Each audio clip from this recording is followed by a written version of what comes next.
There's only one type of water tile on the map, which is blue.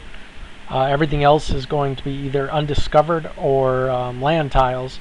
Now there is wetland, and canoes and boats can both traverse wetland.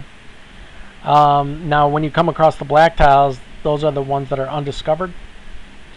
One thing that kind of confuses people a lot when they move is after they move, it's going to automatically select a new piece. So be aware of that. I'll give you an example right here. So I'm no longer where I was. I'm at a new vessel here. I have another one. So the other one is somewhere else. Now if you're only controlling one piece at a time, then it'll stay on the piece. But if not, then it's not going to. So I'll demonstrate that real quick. I'll wait here. Okay, so this piece is a little busy right now because it's just pulled into port. But once it is ready to go, I will show what I mean. And oh yeah, another thing about this is when there's more than one piece on the same tile, which is usually not allowed, but in certain circumstances it is. For instance, we have a state right here, a locality, and then we have a movable piece on the same tile.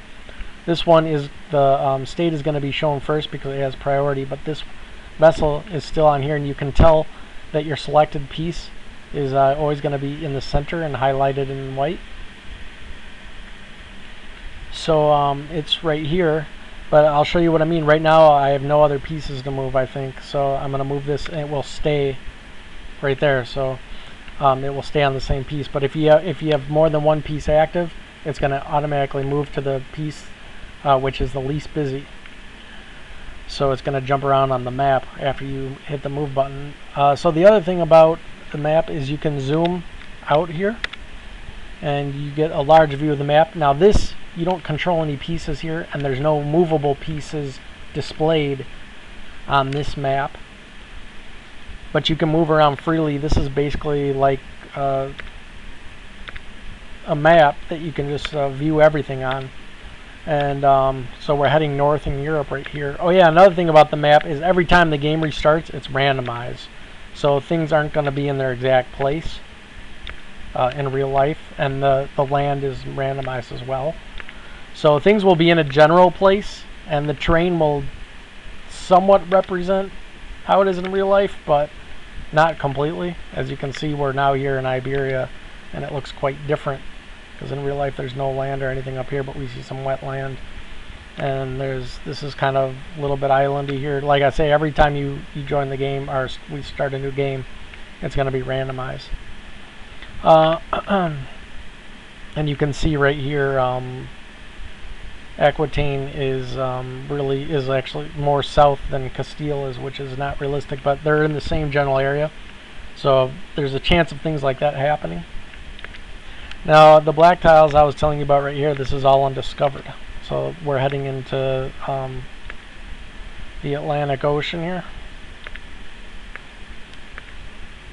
Now there is land, when the game starts, pretty much everything except for Europe is undiscovered, which is not exactly how it was in real life.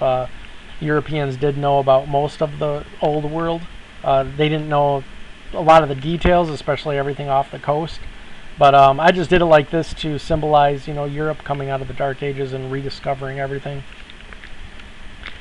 And it's a good way to build some random maps too, as you explore the map is built.